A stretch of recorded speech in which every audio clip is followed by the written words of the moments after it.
Amém. Boa noite, meus irmãos.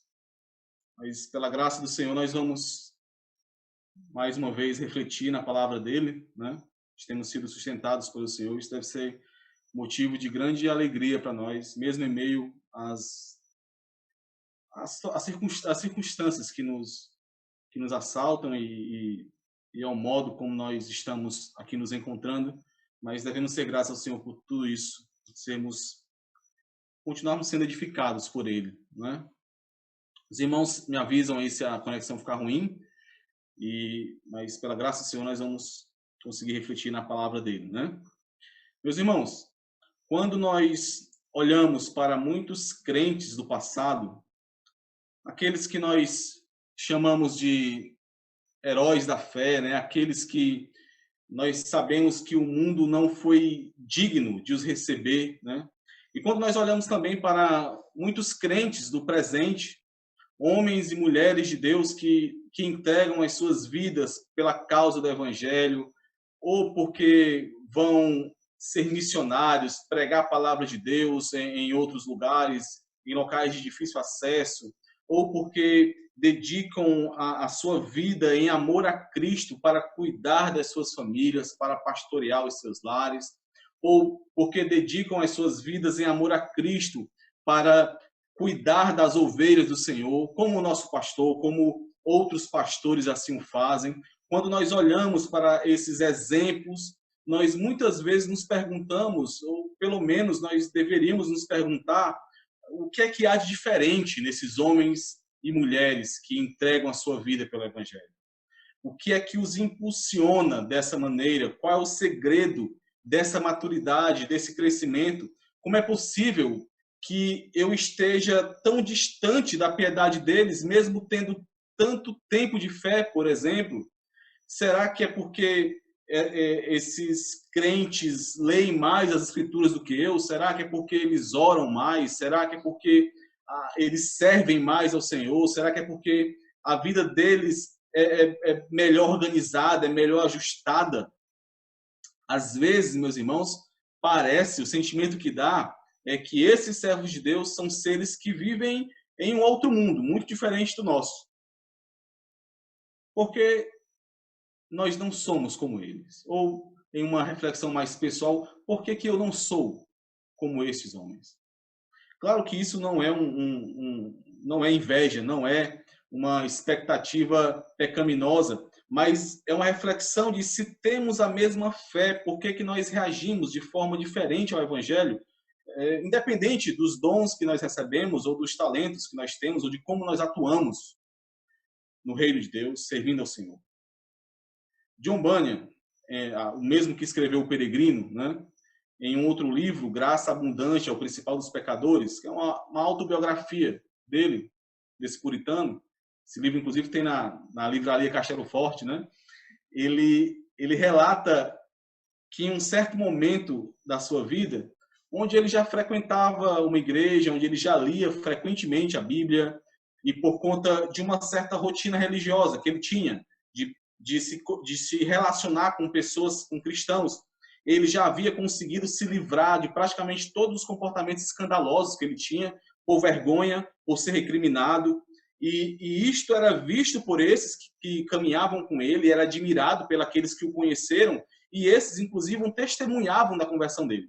Mas um dia, em uma viagem a trabalho, ele viu um grupo de mulheres simples, que conversavam próximos de onde ele foi trabalhar, e elas falavam sobre as escrituras. Ele resolveu se aproximar para poder ouvir melhor o que elas estavam falando e também, de certa forma, contribuir, porque afinal ele estava lendo bastante a Bíblia, ele sabia, ele teria como ajudá-las. Mas então, meus irmãos, ele percebeu que ele não conseguia alcançar a conversa daquelas mulheres. Elas falavam do amor de Deus em Cristo, de como Cristo havia alcançado a vida delas e como, pela graça do Senhor, as tentações que surgiam e que não eram poucas, elas eram vencidas por meio da fé em Cristo, e de como elas sabiam da maldade do coração delas, de como elas repudiavam a justiça própria que elas queriam trazer para elas. E John Bunyan, ao ouvir aquelas mulheres conversarem, ele percebeu que elas falavam tudo aquilo com uma alegria que jorrava dos corações dela. Não era um mero exercício intelectual. E aí, meus irmãos, veio a crise para John Bunyan. Uma santa crise, uma crise que todos nós devemos ansiar por ter um dia. John Bunyan disse que o seu coração ele se agitou, que aquela conversa, mesmo ele indo para casa, aquela conversa o acompanhou. John Bunyan ficou inquieto e refletiu e percebeu que ele estava enganado a respeito do evangelho que ele vivia. E isto o levou a buscar verdadeiramente a Cristo. Quando nós lemos relatos do apóstolo Paulo, tanto aqueles que ele escreveu, como sobre a sua trajetória, sobre a sua biografia, quando nós lemos o capítulo 7 de Romanos, por exemplo, quando o apóstolo Paulo fala da sua miserabilidade, quando nós lemos 1 Coríntios capítulo 13, quando ele fala do amor de Deus, quando nós lemos os salmos de Davi, onde Davi ele abre o seu coração diante de Deus, e ele usa às vezes palavras que nós mesmos recriminamos, né? Nós pensamos, como é que pode Davi falar assim? Davi está falando com Deus. Ou quando nós lemos outros salmos, como o Salmo 42, o salmista diz assim: como suspira a costa pelas correntes das águas, assim por ti, ó Deus, suspira a minha alma. A minha alma tem sede de Deus, do Deus vivo. Olha a angústia desse salmista, meus irmãos, por ter mais de Deus, por conhecer mais a Deus. O que é que há de diferente nesses crentes? O apóstolo Paulo finalizou o capítulo 2 de Filipenses com os exemplos de Timóteo e de Epafrodito, como nós vimos, mostrando como esses irmãos, tendo o mesmo sentimento que houve em Cristo Jesus, estavam dispostos a servir humildemente, a entregar as suas vidas pela causa do Evangelho. E no capítulo 3, agora, o apóstolo Paulo ele aprofunda ainda mais esse conceito de maturidade, de avanço no Evangelho, e com outro exemplo, o dele próprio, para nos ensinar que progredir, ou avançar no Evangelho, ou crescer em maturidade cristã, vai muito além de se tornar uma pessoa melhor. Vai muito além de abandonar comportamentos pecaminosos que são condenados por aqueles que estão à nossa volta. Vai muito além, inclusive, de ações tidas como religiosas, ações de piedade, como o quanto você ora e o quanto você lê as Escrituras. O apóstolo Paulo ele ensina nesse capítulo 3, meus irmãos, que para avançar no Evangelho, para caminhar rumo à perfeição que há em Cristo, é preciso entender que o Senhor Jesus Cristo é infinitamente superior, é infinitamente mais valioso, mais precioso que qualquer coisa no universo. E por isso, tudo que o crente deve querer, tudo que o crente deve buscar é ter mais de Cristo. É conhecer mais a Cristo, independente do preço que isso custe, independente do que nós teremos que abrir mão para que isso aconteça, como nós vimos na leitura que o pastor fez agora há pouco. E isso, meus irmãos, não somente com a nossa mente, mas com o coração, com tudo que há em nós. Para o crente que está nesse caminho de crescimento, o anseio da alma é ter mais de Cristo. E é por esse motivo que eu leio mais a Bíblia. Para saber mais dele, para saber qual é a sua vontade. E é por isso que eu oro mais. E é por isso que eu amo a santidade que ele ama e eu odeio o pecado que ele aborrece. Ele, o Senhor Jesus, é a causa central. Ele é a motivação para todas as minhas ações. Esse é o assunto de todo o capítulo 3, meus irmãos. E a base, o alicerce estável que permite esse tipo de crescimento é o genuíno evangelho do Senhor Jesus Cristo. O evangelho da graça de Deus, e sem estar alicerçado nesse evangelho, nessa graça de Deus que foi manifestada por meio do evangelho em Cristo Jesus, não existe crescimento. Não há avanço do evangelho. Isso é o que nós veremos hoje, nesses 3 primeiros versículos do capítulo 3. De onde vem essa estabilidade e como um falso evangelho jamais poderá oferecer base para crescimento. nós veremos que o alicerce para o contínuo avanço do evangelho no crente é o próprio evangelho, o genuíno evangelho. Por isso, nós vamos perceber duas atitudes, e são os dois pontos que nós refletiremos hoje. Nós precisamos ter cuidado com um evangelho falso, ou com aqueles que atacam o verdadeiro evangelho, e nós precisamos estar seguros no verdadeiro evangelho. Esses são os dois pontos que nós veremos. Vamos abrir nossas Bíblias lá em Filipenses capítulo 3, por favor.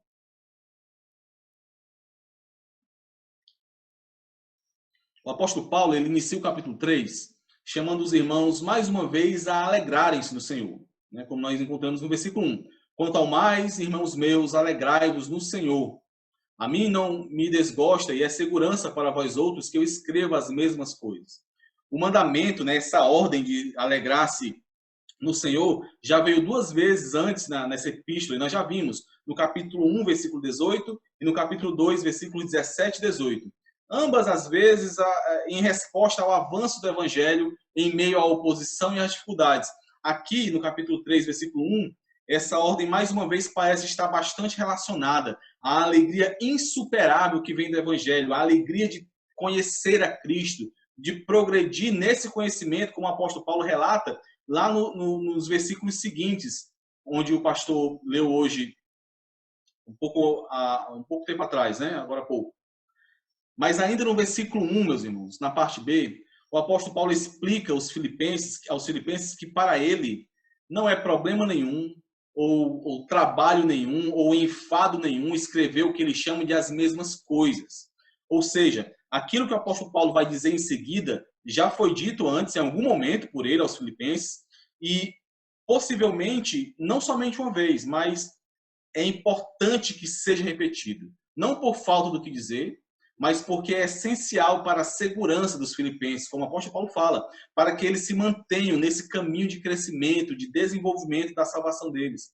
O que o apóstolo Paulo vai lembrar aos filipenses aqui, meus irmãos, é sobre o que é o evangelho. Primeiro, no versículo 2, ele fala do cuidado que eles devem ter com aqueles que apresentam um evangelho falsificado, para depois, então, lembrá-los do evangelho verdadeiro e da segurança que o verdadeiro evangelho traz. Nós precisamos, meus irmãos, ser constantemente lembrados do verdadeiro evangelho. Nós vivemos em um mundo que tenta abafar a verdade do evangelho a qualquer custo, nas empresas, nas universidades, nas escolas, no meio dos nossos parentes que não são crentes, em locais que dizem que são igrejas, mas que não são. Onde quer que nós formos, a verdade do evangelho é atacada por esse mundo, porque a verdade do evangelho é loucura para esse mundo. A verdade do evangelho é atacada por essa cultura mundana que tenta, e infelizmente, às vezes com sucesso, invadir os nossos lares e, às vezes, meus irmãos, de uma maneira muito velada, muito sutil. E é por isso que nós precisamos estar muito atentos a isso. Nesse sentido, nós, como igreja aqui local, nós somos muito privilegiados, porque nós temos uma igreja pequena, mas fiel, uma igreja que tem um pastor fiel, que pastoreia suas ovelhas de forma fiel às Escrituras. Nós temos uma herança confessional batista, que é um lastro, que traz também segurança para o nosso caminhar. Mas ainda assim, meus irmãos, nós precisamos tomar muito cuidado com a sutileza daqueles que ensinam o engano. Seja quem for, inclusive nós mesmos, inclusive a nossa carne, tentando de alguma forma distorcer a verdade do evangelho para nós.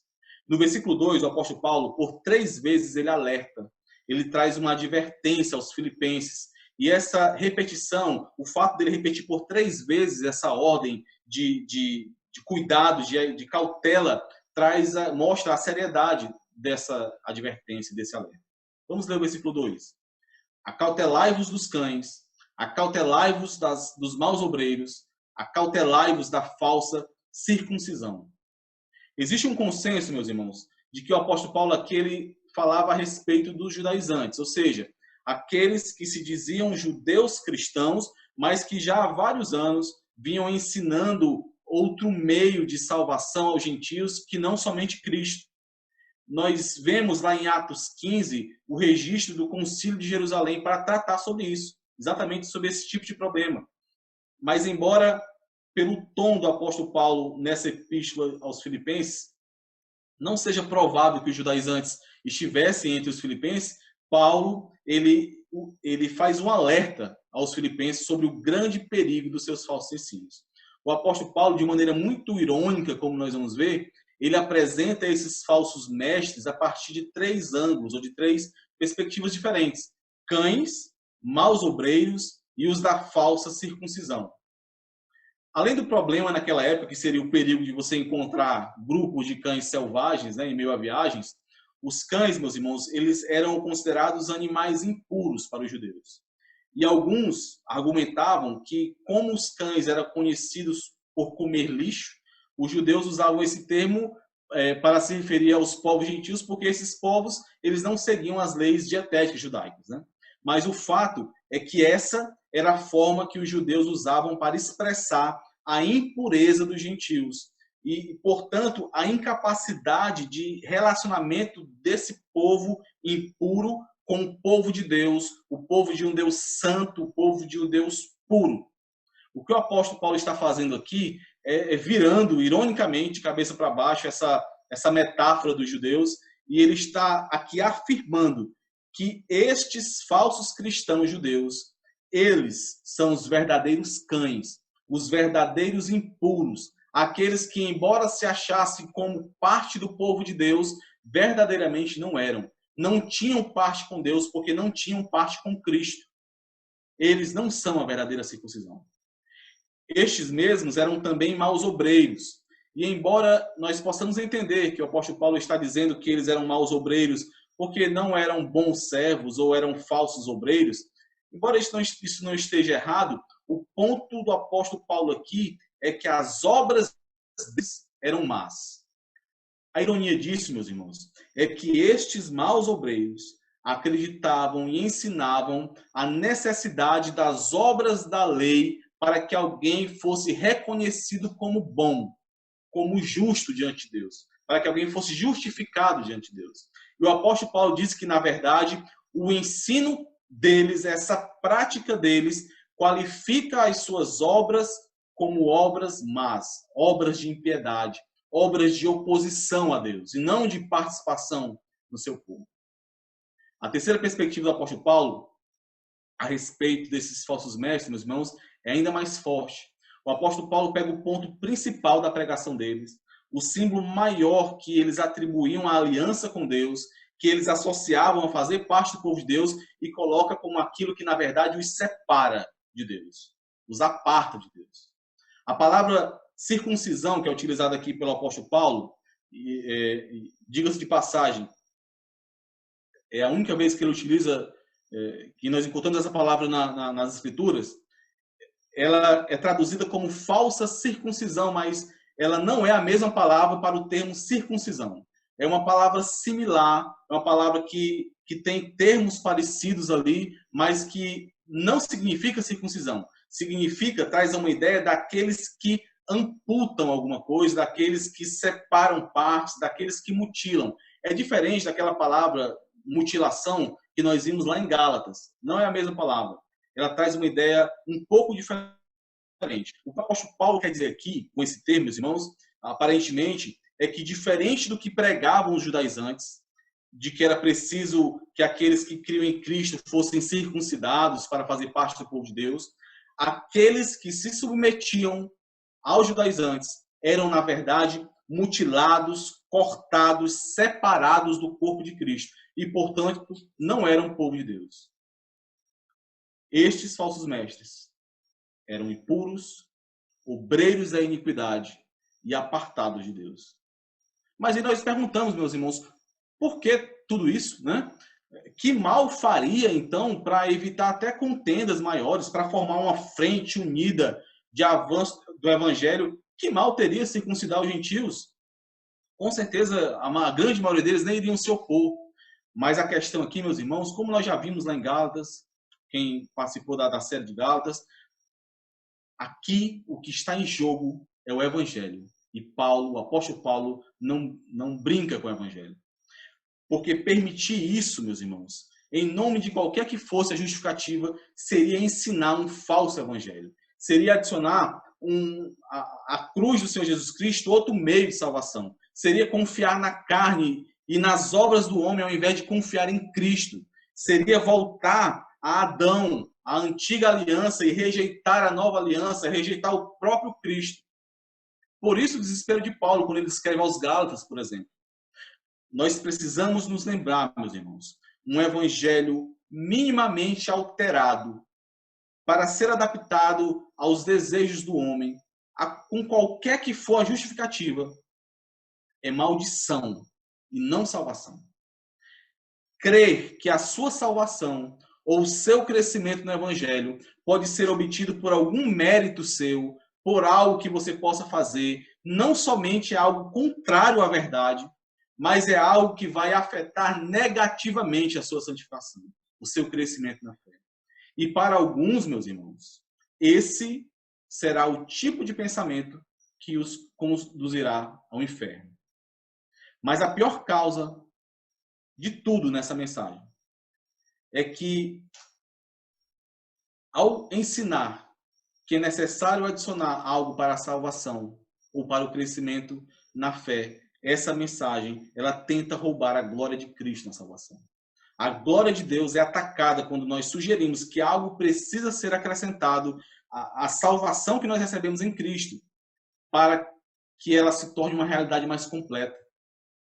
A igreja do Senhor Jesus Cristo, o remanescente do povo de Deus nesse mundo, meus irmãos, precisa estar atenta às alterações e às falsificações que são diabolicamente lançadas com o intuito de deturpar a verdade do Evangelho. Muitas vezes sutis, muitas vezes bem intencionadas, mas que são doutrinas de demônios. Em dias como os nossos, de evangelho da prosperidade, de evangelho coaching, né, centrado no homem, centrado em likes, em trazer conforto ao ego de pecadores, a trazer, a servir mensagens que somente alimentam o ego, os fast food aí da mensagem do evangelho, como nós vimos na última reflexão que nós tivemos nos Filipenses. Em dias assim, os crentes devem ser um estandarte vivo do verdadeiro evangelho. Muito cuidado, meu irmão, minha irmã, com aquilo que você assiste, com aquilo que você absorve, com aquilo que você permite que entre no seu lar como ensinamento. Muito cuidado com aqueles que tentam alargar um pouquinho a porta para que você possa passar por ela, para que você se sinta bem, para que você então possa se sentir feliz mesmo em pecado. E muito cuidado, meus irmãos, com aquela voz na sua cabeça. Eu não estou dizendo aqui que os irmãos são esquizofrênicos, tá? Mas muito cuidado com aquela voz que tenta te convencer de que a cultura desse mundo está correta, de que as coisas precisam ser vistas com calma, que não existe esse radicalismo todo. Muito cuidado com essa voz que você nem percebe e se instala na sua cabeça. Examine essa voz, examine o seu eu que fala isso à luz do Evangelho. Pregue constantemente o Evangelho para você mesmo. Isso é uma frase que muitos homens de Deus já falaram, né? O pastor John MacArthur diz em um de seus livros que a maior parte da infelicidade na vida de um crente é devida ao fato dele estar ouvindo a si mesmo ao invés de estar falando consigo mesmo. E ele tira isso de uma reflexão do Salmo 42. Lá no Salmo 42, versículo 5, o salmista diz assim: por que estás abatido, ó minha alma? Por que te perturbas dentro de mim? Espera em Deus, pois ainda o louvarei. A Ele, meu auxílio e Deus meu. O salmista está pregando para ele mesmo aqui. Ao invés de permitir que a sua alma, que o seu eu, que ele mesmo fale, ele começa a falar com o seu eu. Você deve pregar o evangelho a si mesmo. Você deve combater aquilo que a sua carne tenta te iludir. E esse combate é feito por meio do evangelho. O genuíno evangelho de Cristo. O evangelho da graça de Deus. do Deus que não se apegou à glória de ser Deus, antes se esvaziou, se fez servo, se fez homem e entregou a sua vida por aqueles que nada poderiam fazer em troca. Por amor, um amor pactual, um amor fiel, fiel a ele mesmo. Cuidado com o falso evangelho. Cuidado com esse falso evangelho que é pregado em muitos lugares, que o tempo todo pode ser encontrado na internet. Muito cuidado com pessoas que minimamente tentam adaptar o evangelho para que você se sinta bem. Cuidado com aquilo que o seu coração tem colocado como segurança para você, mas que não vem de Cristo. Não confie em ninguém que traga um evangelho diferente do que as sagradas escrituras ensinam, por mínima que seja a diferença. Por mais que esse alguém seja você mesmo, tentando facilitar a sua vida. Na verdade, você estará cavando a sua própria cova e a cova daqueles que estão sob sua responsabilidade. O evangelho, as boas novas de Cristo Jesus, não consistem em um programa de melhoramento de homens e mulheres defeituosos, mas é a vida que é dada a mortos, a ossos podres, que nada valem, que nada têm, mas que recebem vida por pura graça através da fé em Jesus, o Cristo. No versículo 3, o apóstolo Paulo apresenta essa verdade do Evangelho. Apresenta quem nós somos e que nós precisamos estar seguros no verdadeiro Evangelho. Vamos ver o capítulo 3. Capítulo 3, versículo 3 de Filipenses. Porque nós é que somos a circuncisão, nós que adoramos a Deus no Espírito e nos gloriamos em Cristo Jesus e não confiamos na carne. Paulo está dizendo, nós somos a circuncisão, não eles. Não aqueles que confiam nas obras da lei. Não aqueles que confiam nas suas próprias obras. Não aqueles que confiam na carne. Nós, que fomos circuncidados no coração, que fomos circuncidados no Espírito, como o apóstolo Paulo fala lá em Romanos 2, versículos 28 e 29. Abra aí, por favor, em Romanos 2, 28 e 29.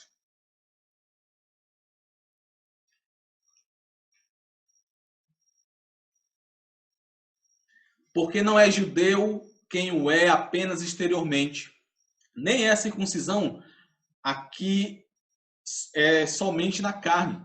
Porém, judeu é aquele que o é interiormente, e circuncisão aqui é do coração, no espírito, não segundo a letra, e cujo louvor não procede dos homens, mas de Deus. A verdadeira circuncisão é a circuncisão de Cristo, como nós lemos hoje pela manhã, meus irmãos, em Colossenses, capítulo 2, versículo 11.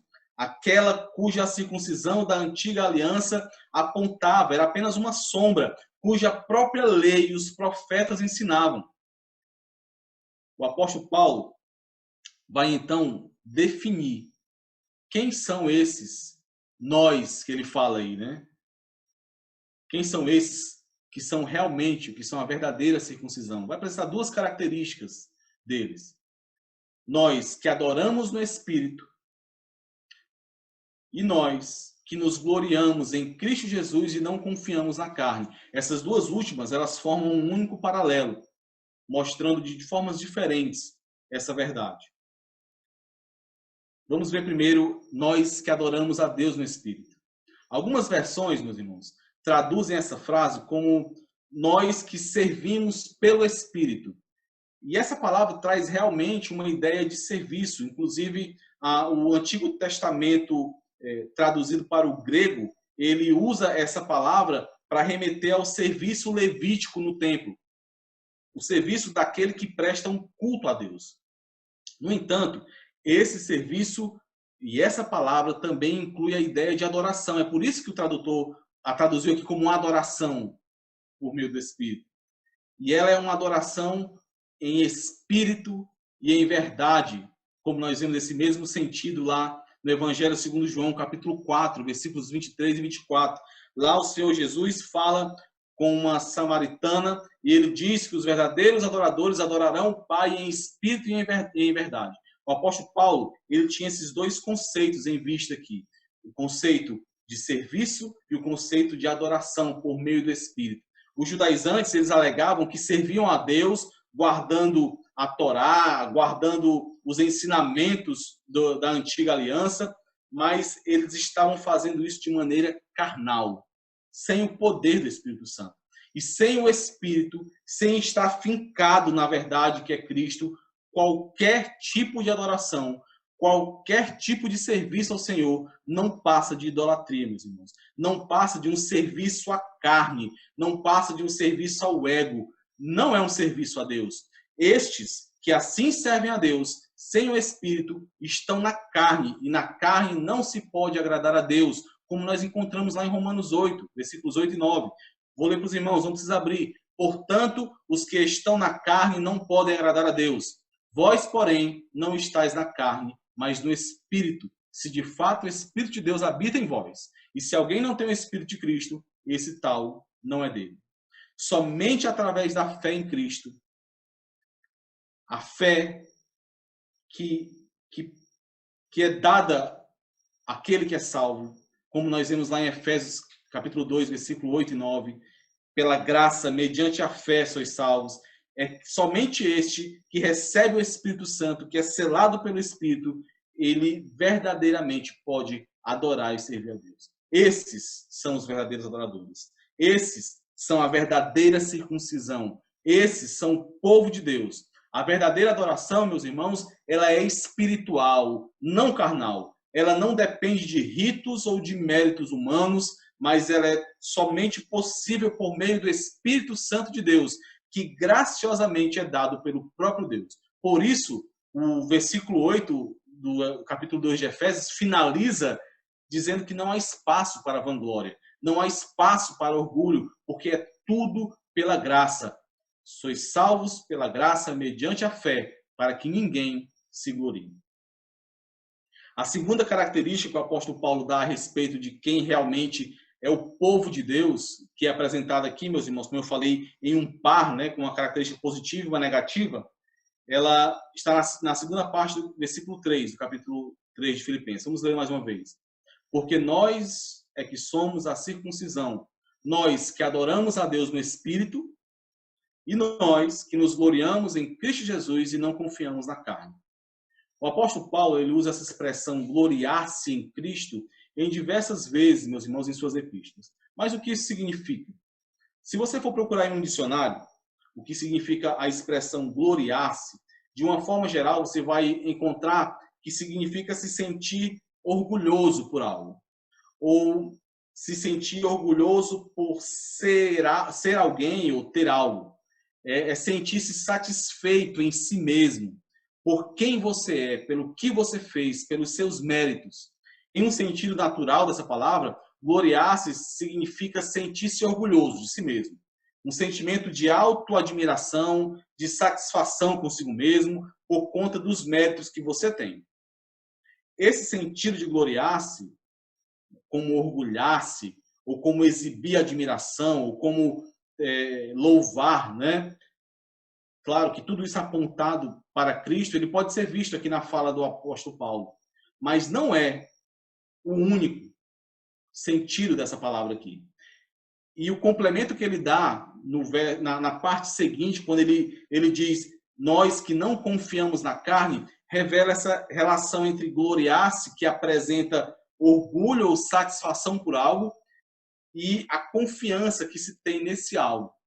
O que nós temos aqui, meus irmãos, e o apóstolo Paulo usa muito esse tipo de construção, é que esse orgulho relacionado aos méritos de alguém, essa satisfação, essa vontade de exibir algo ou gabar-se de algo, é uma evidência externa de um coração que confia nesse algo, que acredita, que crê nesse algo. Então, aquele, por exemplo, que gloria-se na carne, ou orgulha-se na carne, ele confia na carne, ele encontra segurança ou esperança na carne, ele depende da carne. Gloriar-se é tanto orgulhar-se ou ter uma satisfação em algo, como também é confiar em algo. E o ponto aqui é que esse orgulhar-se, ele vai externalizar, ele vai evidenciar em quem ou no que você tem confiado. Como eu falei, Paulo usa essa ideia de gloriar-se, que tem essa união, esse sentido, né? Por um lado, orgulho, satisfação, exibir admiração, louvar, e por outro, confiar, colocar segurança, esperança. Ele usa essa mistura de significados em vários textos e usa bastante. Nós encontramos lá em Romanos 5:11, nós encontramos várias vezes em 1 Coríntios, em 2 Coríntios, em Gálatas, mas eu gostaria de que os irmãos abrissem, para a gente ler um exemplo aqui, em 1 aos Coríntios, capítulo 1, versículo 26 ao 31. 1 aos Coríntios 1, 26 ao 31.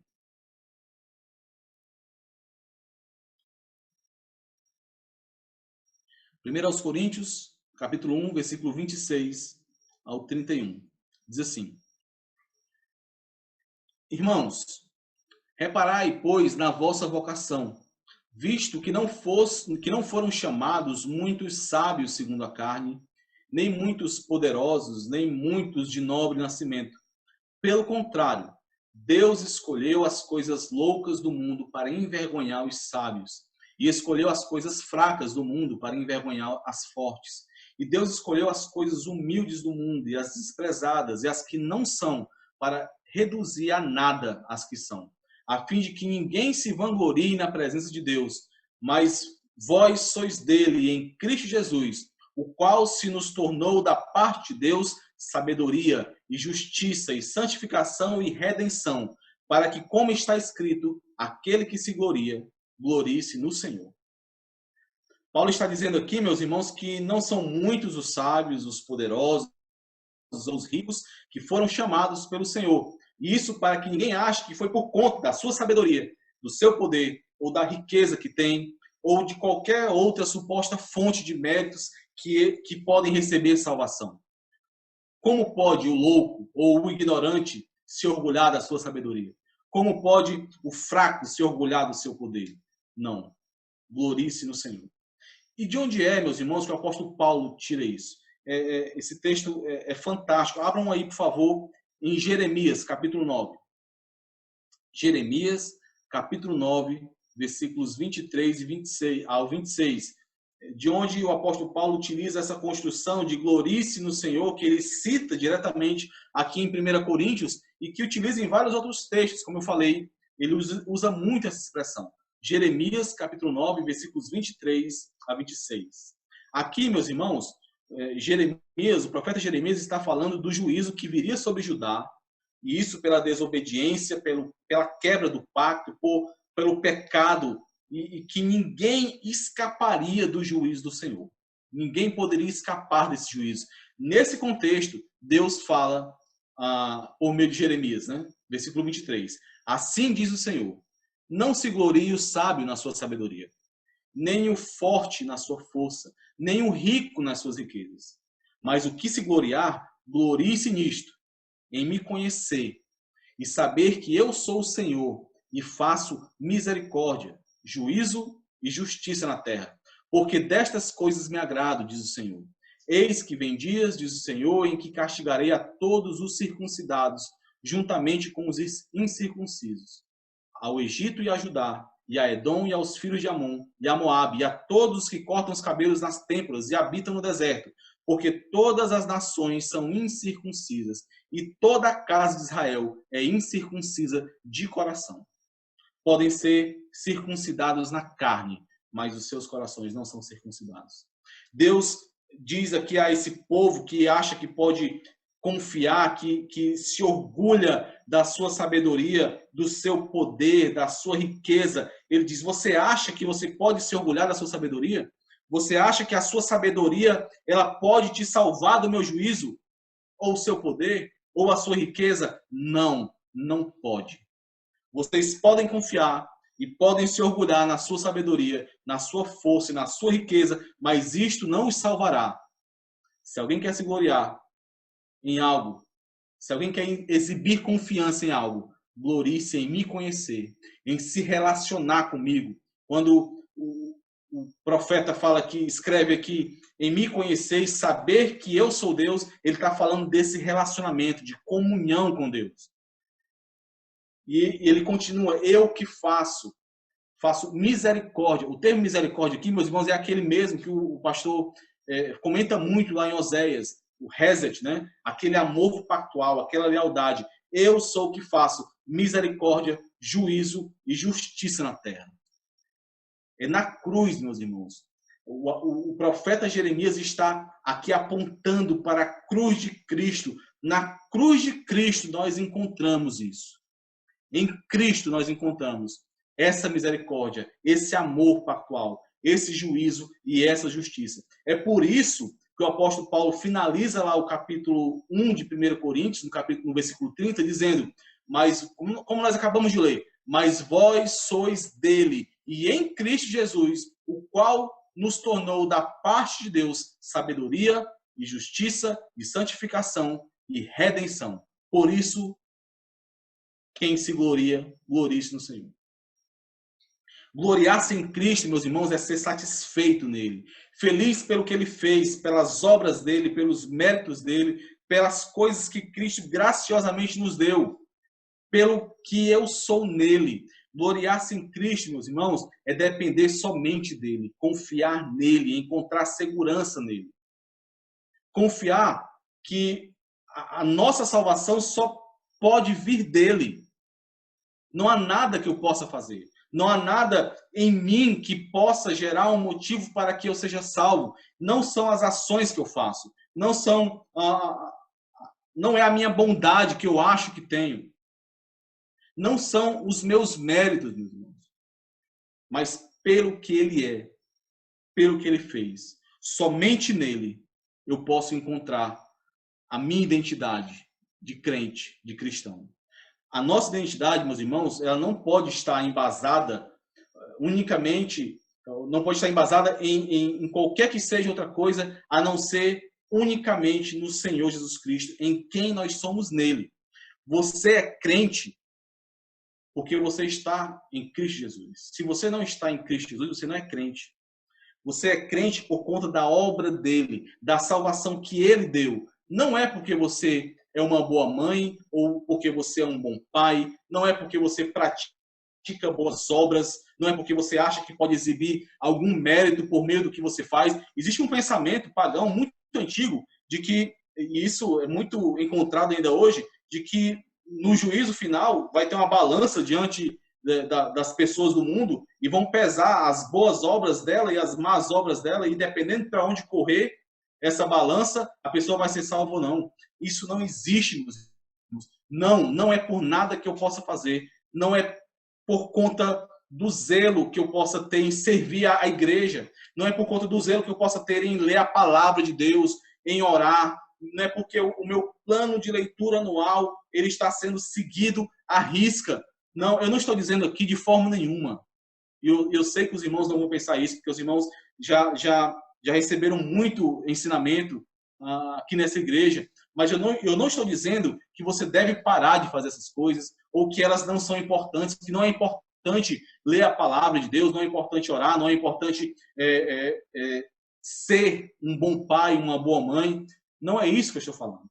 O que eu estou dizendo, meus irmãos, é que a sua identidade não vem dessas coisas. Não é nisso que você deve colocar a sua esperança. Não é nisso que você deve colocar a sua confiança. Não é nisso que você deve colocar a sua salvação. Porque dias virão, meus irmãos, em que você não será uma boa mãe, uma mãe tão boa. Vão vir dias em que você não vai conseguir servir de forma tão dedicada. Você fraquejará. Vão existir dias em que a sua oração não vai ser tão fervorosa. A sua confiança, ela precisa estar em algo que não muda, em algo que é sólido, que é inabalável, que não vem de você. E a única coisa sólida que nós temos, meus irmãos, a única coisa inabalável, a única coisa imutável que nós temos é o Senhor Jesus Cristo, a rocha da nossa salvação. O Deus homem que entregou a sua vida por nós, para que nós tivéssemos vida. Que se fez homem para que Deus pudesse habitar em nós, para que pudéssemos ter o nosso coração circuncidado, nos livrar da escravidão do pecado e não mais querer o pecado, e então sermos apontados para Ele e assim podermos amar a Ele. É claro que as obras de santificação, a prática do amor, as boas obras que nós vimos lá em 1 João, nós vimos muito, elas são evidências de que alguém nasceu de novo, mas elas não podem ser confundidas com a causa do novo nascimento. Não confunda isso. Deus é quem efetua em vós tanto querer como realizar, segundo a sua boa vontade. Filipenses, capítulo 2, versículo 3. Tudo nos foi dado e tudo nos é dado pela graça. Não há nada que você possa fazer para ser salvo. É tudo pela graça de Deus, meus irmãos. Então, pensando assim, nós lembramos daqueles que eu comentei no início da mensagem. Aqueles que parece que são de outro mundo. Por que eles são assim? Porque existe uma motivação tão grande em seus corações. Meus irmãos, a causa de muitas vezes nós não sentirmos a mesma coisa, ou não passarmos pela mesma experiência, é porque o evangelho é muitas vezes mal compreendido. Nós pensamos muitas vezes que temos uma conta a ser paga com Deus e por isso nós precisamos agir de forma a pagar essa conta, mas você não poderia de forma nenhuma e jamais poderá pagar essa conta, meus irmãos. Ela foi paga na cruz. E se ela foi paga por você, tudo agora, tudo em sua vida deve se resumir a ter mais de Cristo, a querer mais dele, a ansiar por sua voz, a ansiar por ter um maior relacionamento, uma comunhão viva com ele, a fazer a boa e agradável vontade dele. É por isso, meus irmãos, que quando o crente peca, dói. Quando aquele que é crente, ele peca, o pecado dói nele. Lembra de quando Davi pecou com Batseba e ele diz: Senhor, eu pequei contra ti, somente contra ti. O pecado dói não somente porque nós ferimos aqueles que nos rodeiam com o pecado, não porque os irmãos da igreja vão perceber a nossa fraqueza ou vão ver a nossa imaturidade, mas a nossa dor, a dor do crente, ela é ainda maior porque foi contra o Senhor que nós pecamos, quando nós pecamos. O pecado ofende ao Senhor e nos afasta dessa comunhão íntima que nós ansiamos com Ele. Pouco importa a nossa reputação, meus irmãos. Pouco importa o que vão achar de nós. Importa que eu tenha. Importa que eu seja achado nele. Mais uma vez, meus irmãos, eu quero ressaltar que eu não estou aqui combatendo a busca por santificação, de forma nenhuma. E o apóstolo Paulo vai explicar isso ao longo do capítulo 3. O que eu estou refletindo com os irmãos é que esse crescimento no evangelho, esse crescimento na fé, ele avança para o entendimento de que tudo que nós fazemos, de que todos os nossos anseios são para termos mais de Cristo, para conhecermos mais a Ele, para sermos achados cada vez mais nele e moldados a Ele. Por isso, meu irmão, minha irmã, não gaste o seu tempo lutando contra o pecado por meio de suas armas. Você não tem armas. Corra para o Senhor Jesus. Escancare o seu coração diante dele. Ore. Leia as Escrituras. Sirva aos irmãos, à igreja. Seja o melhor profissional que você puder. O melhor filho, o melhor pai. Não para que você obtenha méritos diante do Senhor. Não para que você tenha uma imagem irrepreensível diante daqueles que te cercam. Não para que a igreja possa ver que você tem um testemunho irrepreensível do Evangelho. Tudo isso vai acontecer, meus irmãos. Mas o seu coração precisa estar centrado no Evangelho e fazer todas essas coisas porque você ama Cristo, porque você quer mais de Cristo, porque Cristo é tudo que você tem. Que o Senhor, meus irmãos, nos ajude a entendermos que o Evangelho não é para nos fazer melhores. Não é para que tenhamos uma família e uma vida equilibrada. Não é um bilhete que nós encontramos para poder entrarmos no céu. O Evangelho é o amor pactual de Deus manifestado a nós, nos dando vida, que arranca do nosso peito um coração de pedra, um coração incapaz de amar a Deus e coloca um coração de carne, um coração que é capaz de sentir esse amor e que, por sentir esse amor, corre para esse amor e quer mais desse amor, e não importa aquilo que ele vai precisar largar, aquilo que vai precisar, o custo que terá para o seu eu, não importa, ele só quer mais de Cristo, porque ele ama Cristo. Com a graça do Senhor, meus irmãos, em uma próxima mensagem nós vamos continuar refletindo nesse capítulo 3, e nós veremos as implicações práticas do crescimento nesse verdadeiro evangelho. Como é essa maturidade que busca mais de Cristo. Vamos orar, meus irmãos.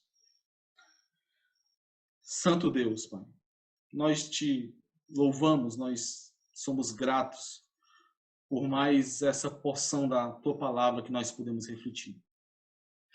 Muito obrigado, Senhor, por nos alimentar. Muito obrigado, Senhor, por nos permitir crescer em graça diante do Senhor. Nos ajuda, Pai, a termos um entendimento correto e nos lembrarmos cada momento do que é o verdadeiro evangelho. Nos ajuda, Senhor, a combatermos aquilo que é falso. Nós não temos capacidade nem força para exercermos esse combate a não ser pela tua graça. Nos ajuda, Senhor, a termos os nossos olhos totalmente fitos no Senhor Jesus Cristo, no teu trono, nas coisas que são do alto, esquecendo das coisas que para trás ficaram e buscando o Senhor, querendo mais do Senhor, sabendo que não existe outro sentido para aqueles que antes eram mortos e agora têm vida, que não seja buscar mais do Senhor Jesus Cristo, ter plenitude de vida nele. Em nome de Jesus, Senhor, nos ajuda e nos abençoa, Pai. Amém.